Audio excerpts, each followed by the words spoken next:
Olá, queridos. Deus abençoe você, sua vida, sua família. Esse amigo que vos fala é o pastor Sérgio. E eu quero mais uma vez compartilhar com você mais uma breve palavra de Deus. Convido você para orar comigo. Deus bendito, em nome de Jesus, abençoe este momento de reflexão.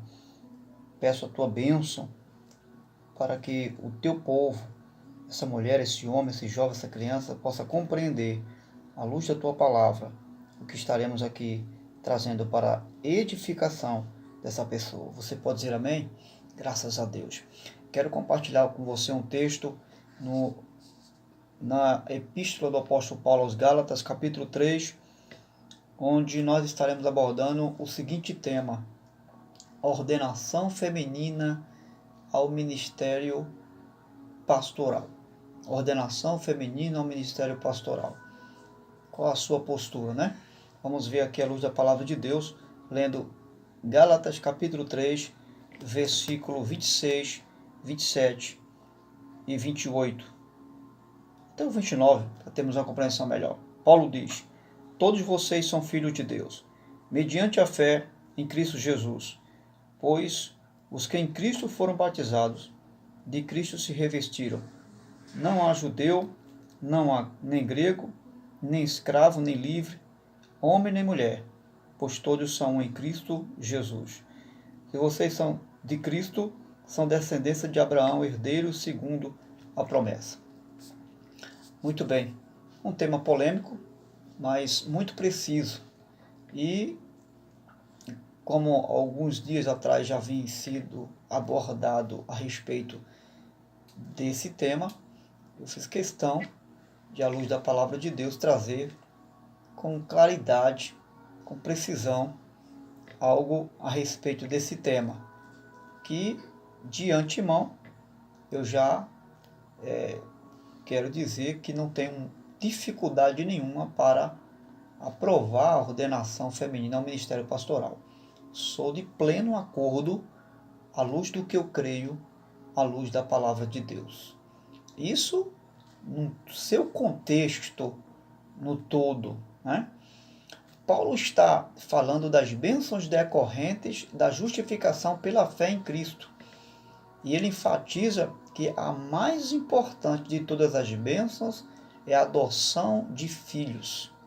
A adoção de filhos é a bênção maior de todas que podemos aqui nessa vida receber.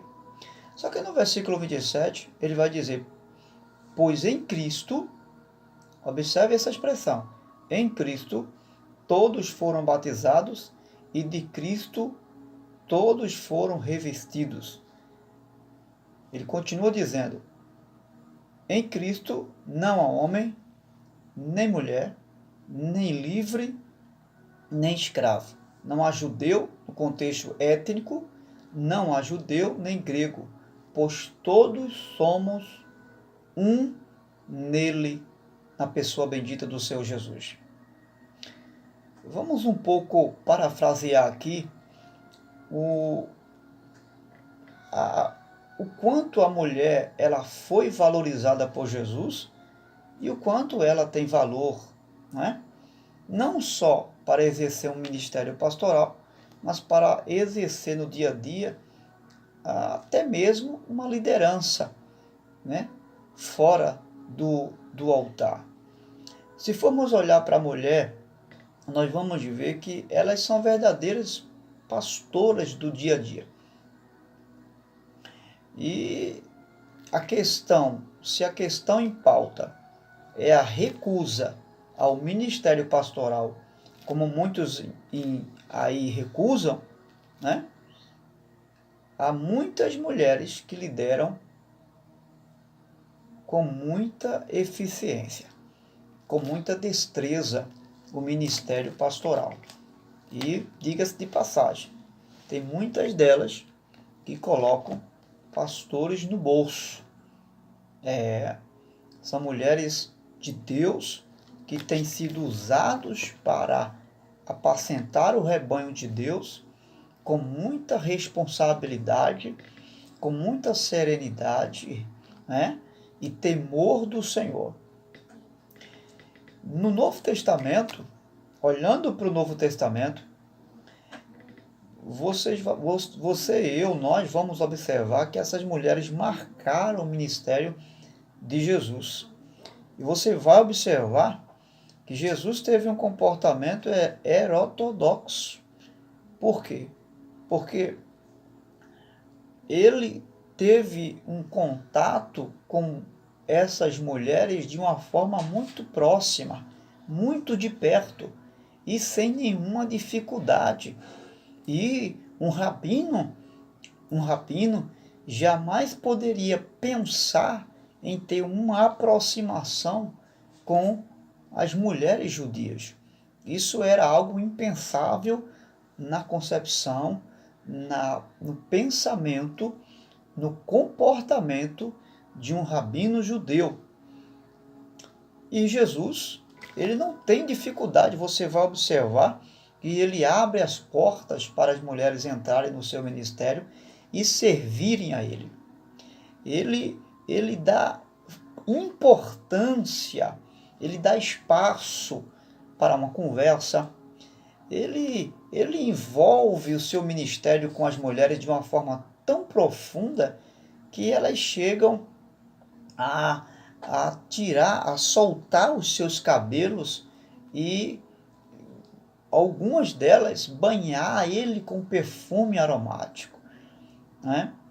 E você vai observar que soltar os cabelos era uma desonra, segundo o costume judaico, especialmente se tratando de tocar num judeu rabino, como foi o caso de Jesus. E Jesus não deu satisfação a A, a B, por aquilo que estava acontecendo. Pelo contrário, ele chega a defender a mulher que derrama o perfume, que enxuga os seus pés com os cabelos. Ele a protege.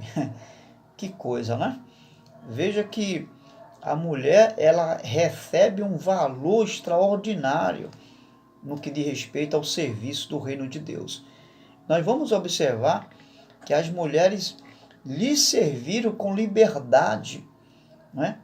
E se formos pegar o fato da importância que elas tiveram, nós vamos ver, você vai observar que até na hora da crucificação, quem estava lá não foram os homens, não.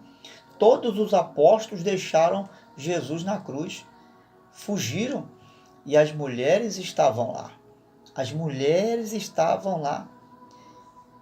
A primeira pessoa ocular na ressurreição de Jesus foi Maria Madalena. As mulheres novamente estavam lá, presenciando a ressurreição de Jesus. Aí eu venho fazer uma pergunta para mim, para você. Olha, se Deus revelou Cristo encarnado, ressurreto, primeiro às mulheres, por que Deus negaria um ministério pastoral a essas mesmas mulheres? Apenas por causa de uma tradição religiosa do século I? Você acha que Deus ia se limitar ao homem pelo fato do homem ter estado sempre à frente de uma obra que ele deu ordem para o homem realizar? Você acha que Deus ia se limitar a caprichos da lei? Tampouco a dogmas e costumes dos homens do século I? Você acha que Deus ia se limitar? Ia proibir uma mulher servir a ele, cuidar de almas, por causa para manter um dogma religioso de um século passado? Deus não se limita ao dia de ontem, Deus não se limita a dogmas e culturas de época nenhuma. Ele faz o que ele quer fazer e usa quem ele quer usar. A graça não é apenas abundante no que diz respeito à salvação, meu querido. Não, a graça é abundante no que diz respeito ao serviço do reino. E Deus não está preso à masculinidade, a um pressuposto de posição masculina. Não, não, Senhor. Deus não está preso a uma história do século I, porque a sua igreja começou dogmatizada por um conceito de ter homens na frente, e agora Deus deixar de avançar com homens porque só tem mulher. Não, Senhor. Deus não limita-se a essas coisas para avançar no reino.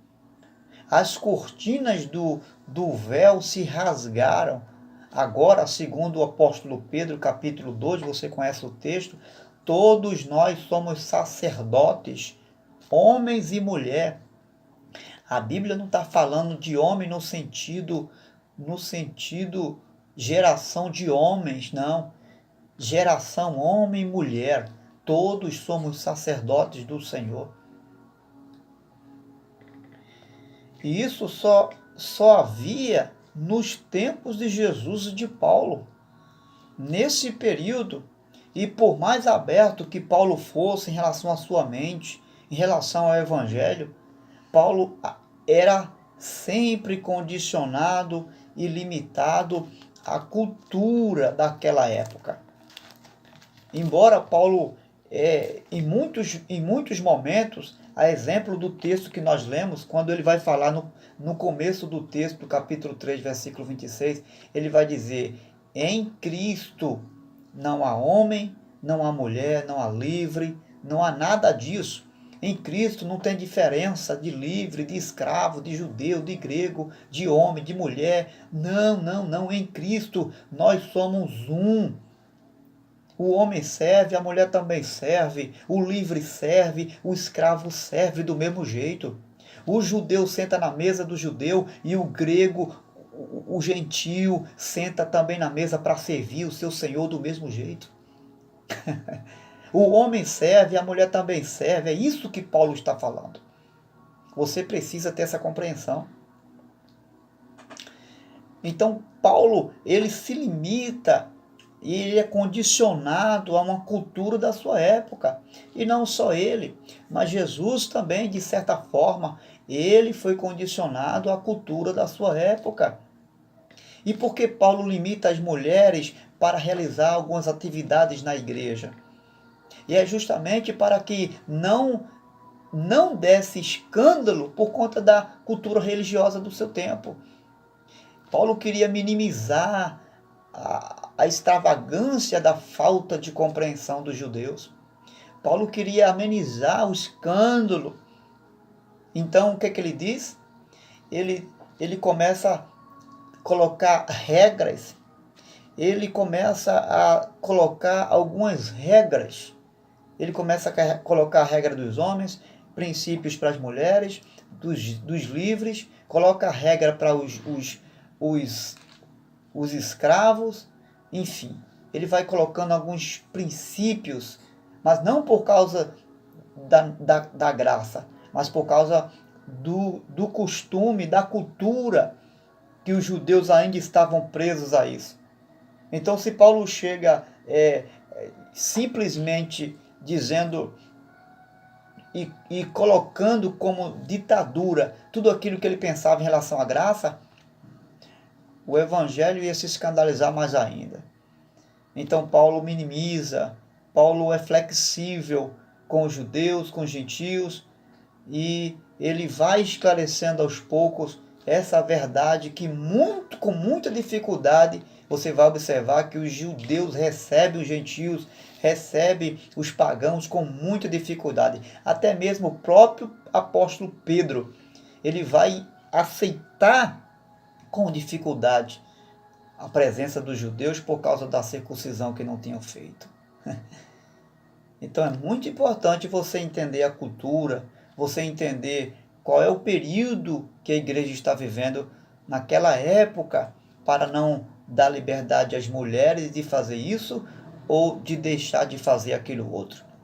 Em Gálatas capítulo 3, versículo 26 e 28, veja o que ele diz: em Cristo não há homem e não há mulher, como também não há diferença em etnia de judeus e nem de bárbaro.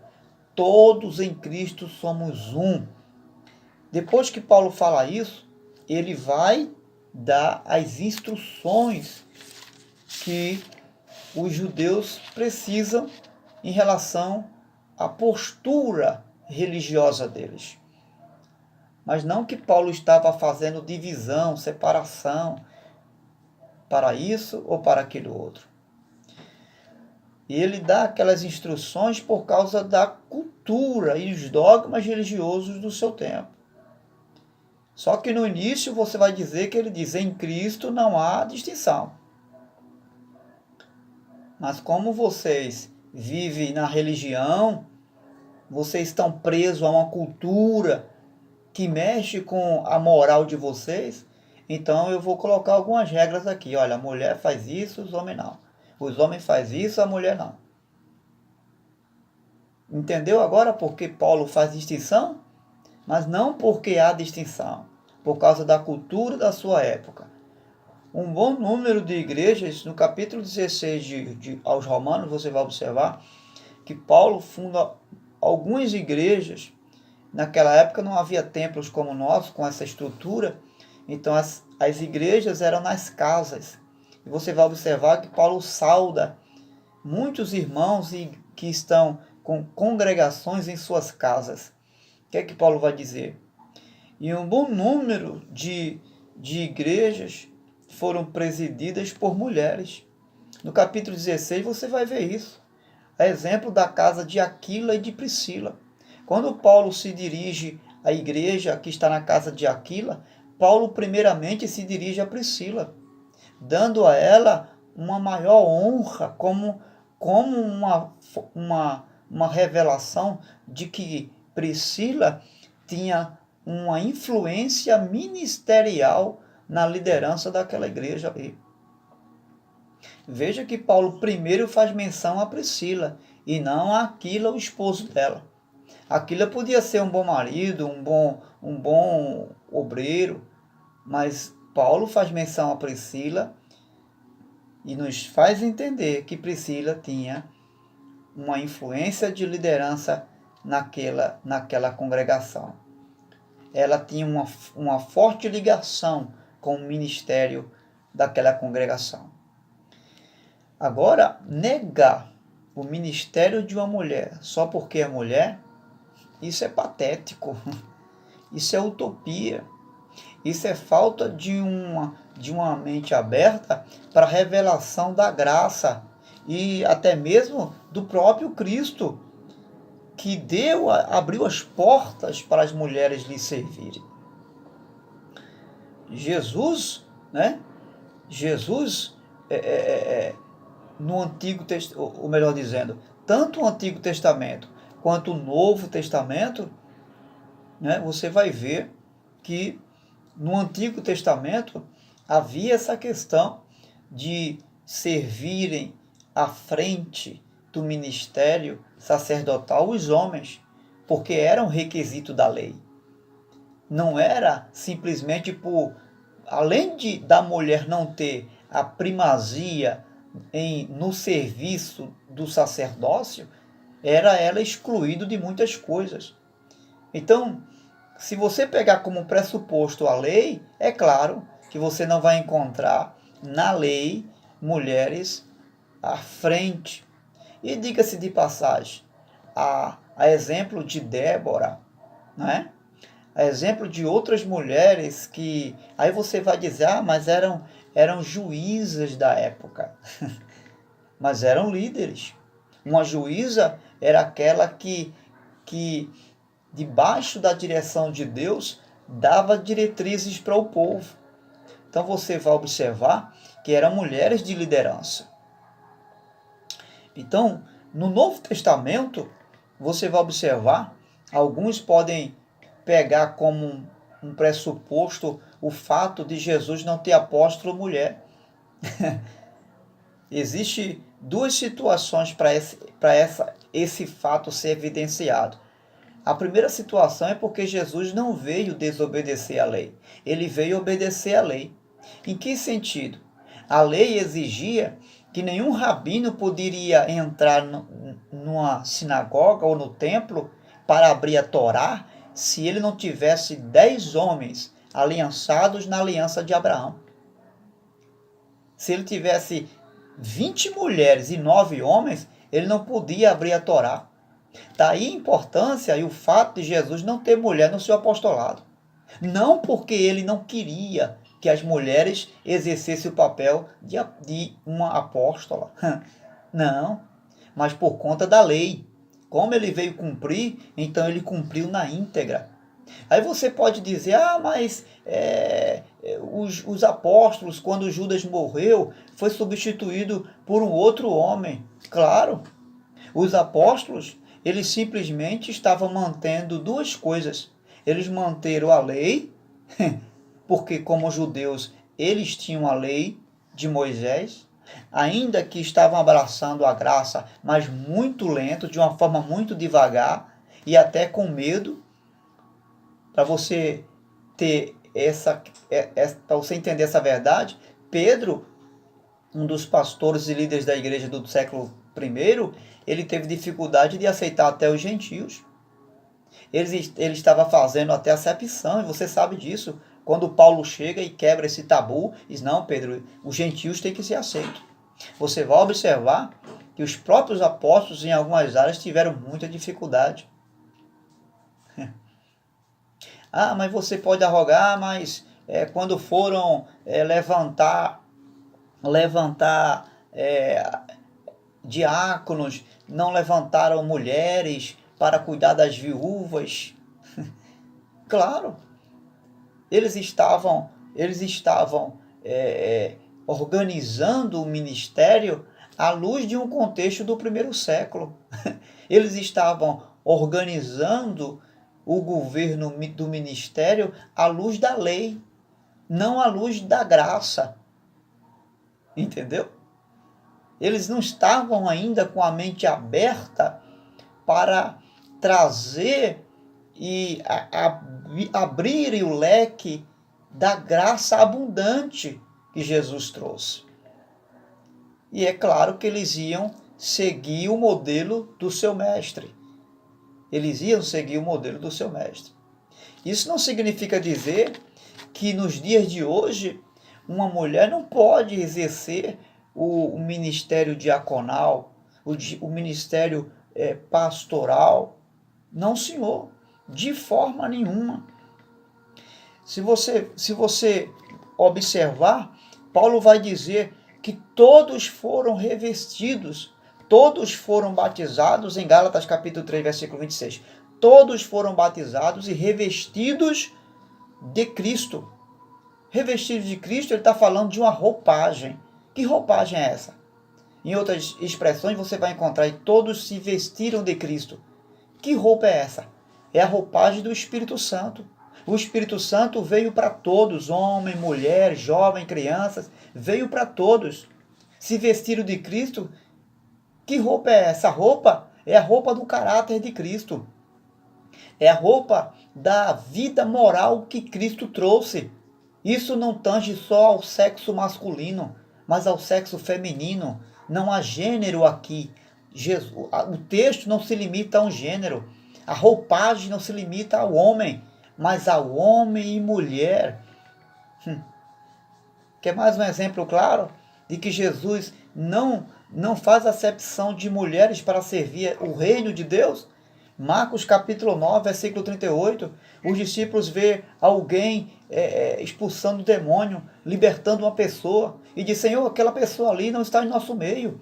Repreendo ele. Jesus disse, deixe fazer a minha obra, porque quem não é contra mim, é por mim. Entende agora? Se você vê uma mulher fazendo a obra de Deus, você vai dizer você vai julgá-la dizendo que ela não está no reino de Deus? Ou que está fazendo a coisa certa? Não está fazendo a coisa certa? Está fazendo a coisa errada? O que Jesus diria no seu lugar? Que ela não é a favor do reino? Pregando o evangelho? Abençoando pessoas? Apacentando almas para o reino de Deus? Preparando uma igreja para o reino de Deus? Você diria que essa pessoa é uma anticristo? Você diria isso? Veja a postura de Jesus. O texto não vai revelar se havia mulheres ali com aquele homem fazendo a mesma coisa. Mas eu quero crer que aquele homem, que os discípulos achavam não fazer parte do meio deles, que queriam repreender, eu quero crer que ele já tinha alguém com ele lá. E as mulheres sempre fizeram parte, sempre auxiliaram, ajudaram. E quem sabe tinha uma mulher lá expulsando um demônio também. Fazendo a obra de Deus. Libertando vidas. Jesus, você acha que Jesus ia dizer que elas não deveriam fazer e deveriam parar? Jesus certamente diria, deixe elas, que elas continuem libertando, que elas continuem salvando, que elas continuem apacentando. Louvado seja Deus. Veja o que diz o capítulo 4 de Efésios e o versículo 7. A Bíblia diz que quando ele foi levantado do madeiro, ele, Jesus, deu dons aos homens. Quando a Bíblia diz que ele deu dons aos homens, não está falando de um homem gênero, homem masculino, não. Está falando de todos os homens, de todas as pessoas, raças, tribos, línguas, não importa quem seja. Deus deu dons a todos aqueles que nele creram. O que é um dom? Dom é um presente de Deus. O dom da salvação, o dom da fé, o dom da pregação. Veja, quando aquela mulher samaritana, que ela reconheceu Jesus, que Jesus era o Messias, quando ela caiu a ficha ali, que ela reconheceu que Jesus era o Messias, creu que Jesus era o Messias, ela foi evangelizar as outras pessoas. E Jesus, ele não impediu que ela evangelizasse. Jesus não disse a ela, olha, não pregue o evangelho, você é mulher, não pode falar de mim. Não ganhe almas. Pelo contrário, a Bíblia diz, e historicamente falando, Samaria foi uma das igrejas que foi fundada no século I, onde muito cresceu no século I. E um dos primeiros membros daquela igreja que nasceu ali foi os membros que aquela mulher ganhou. Uma verdadeira pastora e apacentadora de almas. Quero crer que ela foi uma das líderes da igreja daquela época. Quero crer que ela foi uma das conselheiras daquela época. Você acha que os dons foi só para o homem? O dom de ministrar a palavra, de aconselhar? Você acha que isso ficou só otorgado? Que graça tão pequena é essa que se limita a homem? Que se limita a um sexo oposto? Que graça sem poder é essa que você prega, que você crê? Eu creio numa graça que sobrepuja dogmas e religiosidade. Eu creio numa graça que ultrapassa o sexo oposto do homem e alcança a mulher. Eu creio numa graça que usa homens, usa mulheres, usa crianças. E numa graça que não só coloca uma postura de honra no homem, mas também uma postura de honra na mulher. Eu creio numa graça onde o Espírito vem e se apodera de homens e se apodera de mulheres e as enche do Espírito Santo para ganhar almas e apacentá-las para o reino de Deus. Eu creio numa graça libertadora e não religiosa. Eu creio numa graça que não vem honrar apenas um membro do corpo, mas todo o corpo. Eu creio numa graça que valoriza a cabeça e todos os membros. Eu creio numa graça onde alcança os limites humanos, onde o entendimento do homem não alcança. É por isso que muitos estão embaraçados por aí e fazendo acepção de uma mulher de Deus. Deus abençoe você que é pastora. Deus abençoe você, minha irmã. Vá em frente. Se alguém está rejeitando o seu ministério, Deus não rejeita. Se alguém está desonrando o seu ministério, Deus está honrando o seu ministério. Não importa o que venham a falar. O que importa é o que Deus fez e fará com você e através de você. Continue sendo essa mulher de Deus. Pastoreie a igreja. Pastoreie juntamente com seu esposo. Pastoreie, se você não é casada, pastoreie sozinha. Mas pastoreie o rebanho do Senhor. E não rejeite, não entregue o seu ministério porque os homens ou a ideologia humana não têm aprovado. A Bíblia nos dá resposta e respaldo que você é aceita no reino de Deus e não importa se você é um membro, se você serve como diaconisa, como pastora ou como um congregado. Deus está aceitando você e aceita o seu serviço, especialmente se você estiver galgando o ministério pastoral. Se você tem essa chamada, não rejeite. Entregue sua vida de todo o coração e Deus honrará o seu ministério. Deus te abençoe. Sinto muito por aqueles que não aceitam essa palavra, mas essa é a minha postura à luz de um contexto histórico, à luz de um contexto bíblico que nós acabamos de ver e enxergar na palavra de Deus. Não se esqueça, Paulo disse: em Cristo não há homens, não há mulheres, não há livres, não há escravos, não há distinção de serviço do reino, não há distinção de quem faz e de quem deixa de fazer. Somos todos um em Cristo Jesus e nos revestimos de uma única roupagem, a roupagem do Espírito Santo, que nos condiciona ao serviço do reino de Deus. Deus em Cristo vos abençoe.